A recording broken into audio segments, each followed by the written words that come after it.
والإسلام ديني ومحمدا رسول الله ويقين. بسم الله الرحمن الرحيم. Oh iya, saya berapa? 555 nomor 11. 55 nomor 11. Yesaya 55 ayat 11.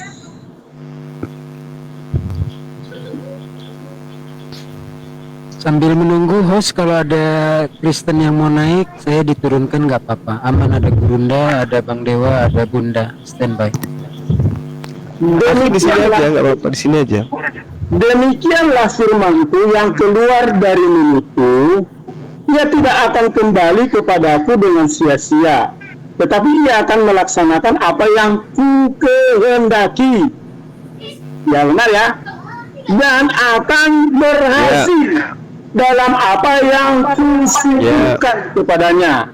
Nah, sama itu. Ya. Nah, sekarang gini. Pernyataan ini jelas. Dengarkan ayat itu. Oke. Demikianlah firman-Ku, demikianlah kehendakku yang keluar dari mulutku. Ya. Nah, sekarang begini. Sebelum Maria hamil, dia hamil atas kehendak siapa?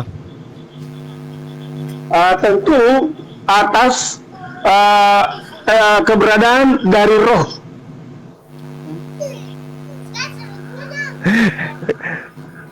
Gabriel datang, Roh Kudus datang, memberitakan firman Tuhan yang keluar dari mulut Tuhan agar Maria hamil. Betul?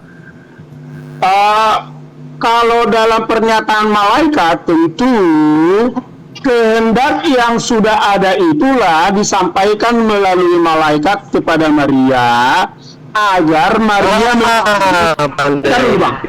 agar Maria kehendak Allah itu diwujudkan pada kehidupan Maria dan kehamilan Maria.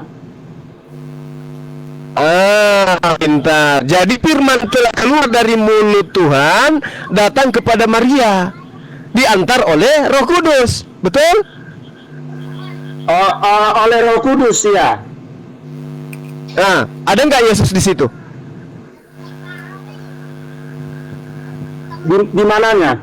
Pada saat Roh Kudus menyampaikan firman yang keluar dari mulut Tuhan, Maria, Bapak menginginkan engkau hamil. Itu kan firman Tuhan yang diantar dari mulut Tuhan sampai kepada Maria oleh Roh Kudus. Pada saat itu Yesus sudah ada belum? Waktu malaikat datang kepada Maria? Iya, menyampaikan atas kehamilannya. Yesus sudah ada belum? Tentu dia masih berbentuk ilahi dalam kehendak yang daripada Allah itu. Firman sudah sampai, sang firman sudah sampai kepada Maria. Yesus ada nggak di sana? Waktu malaikat pertama Yesus secara fisik belum. Belum. Dia masih berbentuk kehendak. Tapi kehendak sudah ada. Firman, iya betul firman. Tapi masih bersifat kehendak. Iya, kehendak. Makanya aku bilang tadi katanya kehendak yang berubah menjadi manusia. Ternyata yang firman keluar dari Tuhan itu instruksi. Kehendak itu, firman itu keluar dari mulut Tuhan berupa instruksi. Instruksinya datang kepada Maria, Tuhan mau engkau hamil. Itulah sang firman. Sang firmannya datang, dikabarkan kepada Bani Israel, kepada Maria, bahwa engkau akan hamil dan melahirkan seorang anak manusia, hendaklah engkau menamai dia Yesus atau Immanuel menurut kitab saudara. Nah, Yesus ternyata belum ada di sana. Sementara firman-Nya sudah ada. Kalau secara kehendak sudah dikasih tahu keberadaan yang akan terjadi pada Yesus. Tetapi secara realita tentu belum ada saat itu dalam bulan-bulan yang harusnya 9 bulan dalam kandungan. Belum. Karena harus belum. diproses nanti pada 9 bulan.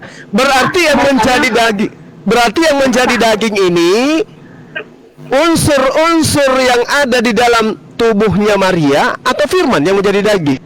Nah, yang di mana? Sama Maria? Iya.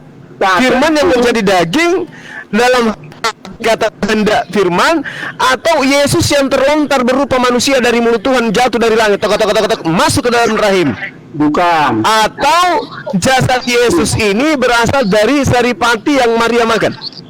Bukan. Jadi begini, kalau kita lihat di dalam pernyataan malaikat dan jawaban Maria, Maria berkata begini, bagaimana mungkin terjadi karena aku belum bersuami, itu kan jawab malaikat itu kepadanya, Roh Kudus akan turun kuasa Allah yang maha tinggi akan menaungi engkau, ya, sebab itu anak itu akan kau lahirkan itu akan disebut anak Allah. Anak Allah. Ya. Oke. Nah, sekarang masalahnya firman yang adalah Allah. Ternyata ketika firman diilustrasikan, disampaikan oleh Gabriel, Yesus belum ada di sana. Sementara firman sudah ada tuh. Iya. Jadi Berarti nggak Yesus ada kemana?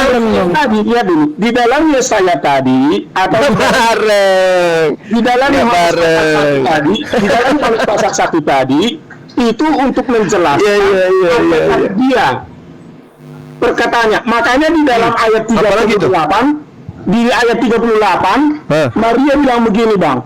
Kata Maria, sesungguhnya aku ini adalah hamba Tuhan. Kata hamba Tuhan harus dilakukan menurut. Jadilah padaku menurut perkataanmu. Menurut perkataan. Berarti segala kehendak tadi. Kehendak itu berarti benar yang diinginkan oleh firman itu diwujudkan oleh Roh Kudus untuk menjadikan wujud Yesus ini jadi manusia oleh kuasa Roh Kudus. Nah, sekarang ketika di dalam Mazmur 33 nomor 9 dia berkata maka semua jadi, dia memberi perintah maka semua ada, berlaku enggak itu terhadap Yesus? Nah, tentang penciptaannya. Kalau kita bahas dari sisi kehendak, berarti itu bisa berlaku, kehendaknya bisa dilakukan untuk bagaimana kehendak itu berkuasa menjadi manusia. Nah, sekarang yang terlontar dari Allah itu kehendaknya berupa wujud kehendak atau ilustrasi firman, pernyataan keinginan, sebagaimana yang tadi kita bahas Yesaya 55 nomor 11. Laksana ketika saya mengatakan saya ingin makan ayam. Nah, firman saya keluar dari mulut saya apakah berupa ayam? Tentu ketika abang ngomong saya ingin makan, saya makan ayam, itu masih bersifat kehendak. Tetapi bagaimana kehendak itu direalisasikan ketika abang mengambil ayam dan memakannya, lalu abang kenyang, itulah konkretnya bahwa abang sudah melakukan kehendak. Nah, apakah kemudian saya adalah ayam? Oh, kalau dalam pengertian kalimat abang ya tidaklah. Nah, sekarang apakah Yesus itu adalah Allah itu sendiri? Tapi dalam pengertian firman kehendak dalam Yohanes pasal 1 dan yang kita bahas tadi di Lukas pasal 30 yang menjadi manusia. Nah, sekarang gini Bang. Ketika kemudian Gabriel datang kepada Maria menyampaikan agar Maria hamil, itu atas kehendak siapa? Agar Maria hamil. Ya, kehendak sang firman itu yang adalah pada mulanya adalah firman itu bersama dengan Allah dan firman itu adalah Allah. Nah, berarti kehamilan Maria itu berdasarkan atas kehendak Allah. Ya. Nah, sekarang ketika kemudian Maria mengeluarkan isi perutnya, ini isi perut berkata, aku datang bukan atas kehendakku sendiri. Berarti antara Allah dan firman dan Yesus itu ada 3 pribadi yang berbeda. Ya. Jadi kalau di dalam original Allah punya Allah punya kehendak. Kehendak Allah disampaikan kepada manusia dengan cara berkata-kata. Lalu kemudian implementasi dari perkata wujudlah Yesus, ciptaan tiga pribadi yang berbeda. Nah, jadi Cek.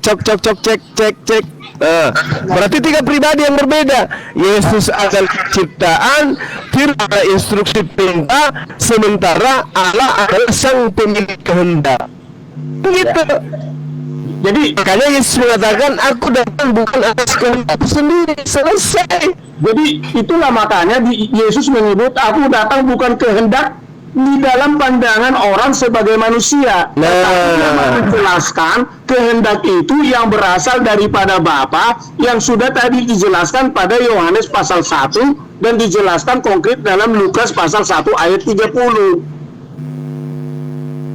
Jadi Abang, dia mau ketika Yesus mengatakan menjelaskan formulanya dia, keberadaannya dia, awal kejadian dia, supaya orang Israel tidak melihat dia hanya dari sisi kelihatan sebagai lahir dari Maria, tetapi mereka akan tahu bahwa dia lahir dari logos atau firman kehendak Allah itu yang satu dengan hakikat Allah itu, kehendaknya itu menjadi manusia. Kehendak dia jadi manusia bukan karena kehendak Maria atas keinginannya di perut. Kehendak Yesus jadi lahir Atas itu bukan karena keinginan Maria, tapi kehendak Allah. Kalau manusia sekarang pada umumnya kan kalau manusia lahir bahkan atas kehendak istri dan laki-laki kan gitu. Nah itulah yang sekarang gini, Yesus datang atas kehendak Yesus atau bukan kehendak Yesus? Nah, sebenarnya yang mau mengatakan tentang aku datang bukan atas kehendakku sendiri, itu untuk mengajarkan supaya menjelaskan dalam pandangan orang Israel, sehingga dia mau mengulang lagi bagaimana kejadian dia atas kehendak Allah yang terjadi pada Maria dalam Yohanes Lukas pasal 1 ayat 30 dan juga Yohanes pasal 1 ayat yang pertama dan 14.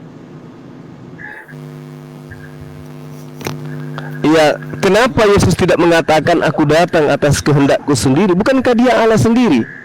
Supaya orang Israel tidak melihat dia hanya sekedar sebagai manusianya, Bang.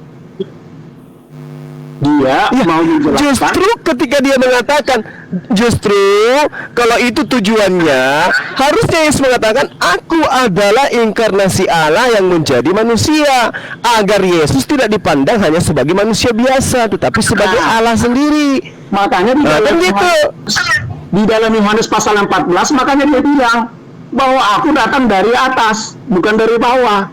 Kalau kamu mau melihat Bapa, lihatlah padaku. Ah, itulah kesamaan dari kalimat abang itu.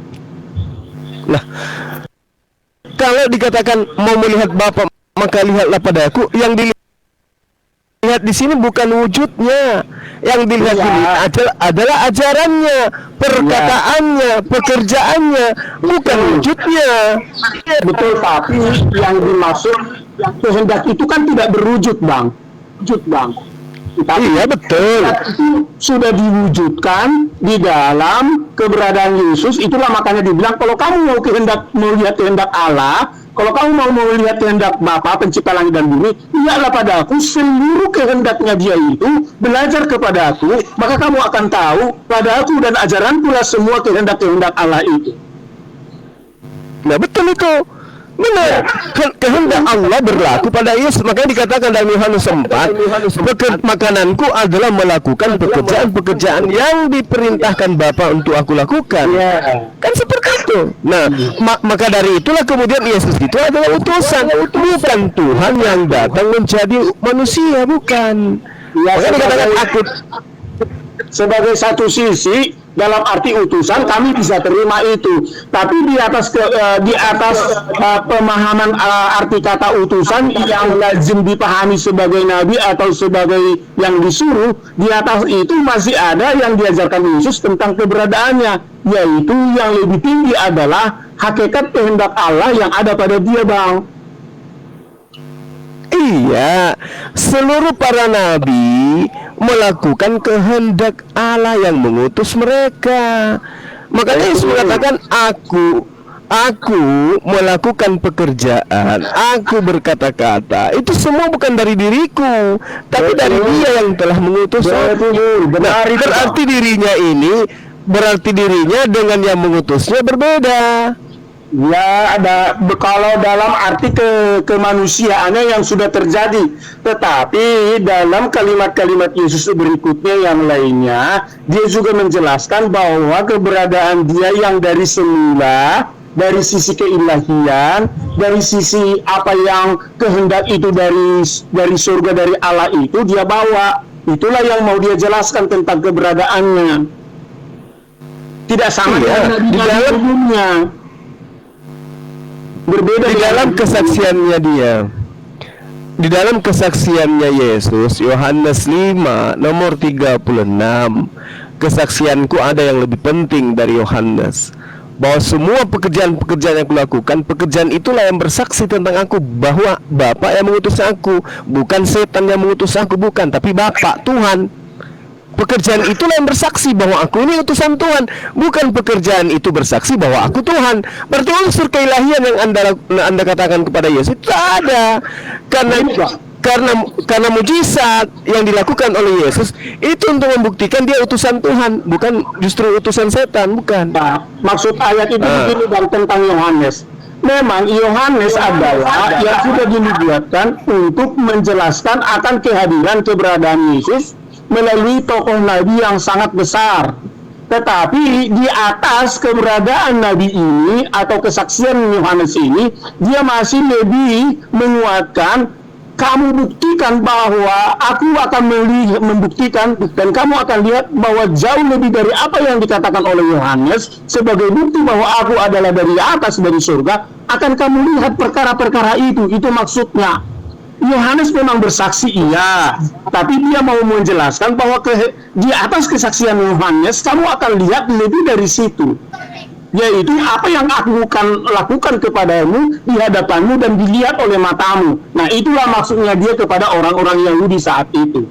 Jadi ada jauh lebih yang akan dia lakukan daripada sekedar kesaksian Yohanes. Kesaksian Yohanes memang baik, iya, untuk meneguhkan bahwa dia yang datang dari Allah, tapi dia mau mengatakan lagi bahwa kamu akan melihat bahwa pekerjaan-pekerjaan yang akan kulakukan jauh lebih besar daripada kesaksian Yohanes, dan itu memang dia lakukan, baik itu menyembuhkan orang mati, orang hidup, buta melihat, orang lumpuh, 5 roti 2 ikan, danau diteduhkan, bahkan dia dicaci maki mengampuni, dia mengajari, dia memberikan arahan, bahkan dia mati, dia bangkit naik ke surga dan sebagainya. Itulah maksudnya, Bang. Jadi lebih daripada apa yang dikatakan Yohanes, dia sudah melakukan itu sebagai bukti bahwa dia adalah wujud dari kehendak Sang Pencipta itu. Iya, betul. Jadi dia wujud kehendak. Pencipta berkehendak membuat wanita perawan hamil. Ya, hamil dia. Tapi bukan yang dihamilkan itu adalah pencipta itu sendiri, Bang. Tapi Abang membangun narasi karena doktrin dan dogma, ya mau tidak mau Anda harus memaksakan Yesus itulah pencipta itu sendiri, kan gitu. Meski pada prinsipnya Yesus yang Anda tuhankan itu tidak mengajarkan hal itu. Justru dia mengatakan bahwa dia tidak bisa berbuat apa-apa dari dirinya sendiri. Nah, bukti bahwa dia bukan Tuhan. Dia masih berdoa kepada Tuhan yang ada di langit. Bukti bahwa dia bukan Tuhan. Tapi kemudian dipaksakan dia harus menjadi Tuhan, gitu. Kan gitu, Bang. Silakan Akhi Unggul dan yang lain. Saya minum dulu. Saya cari bodrex dulu ini di gunung saya. Silakan. Wah, mantap. Pantasan putus-putus, Bang Juma, itu sinyalnya pantasan. Jadi kadang-kadang putus-putus. Sehat selalu, Bang Juma, ya. Iya, Bang, iya, Bang. Insya Allah sehat. Lanjut, Dewa. Amin, Allahumma amin. Atau Bunda, silakan.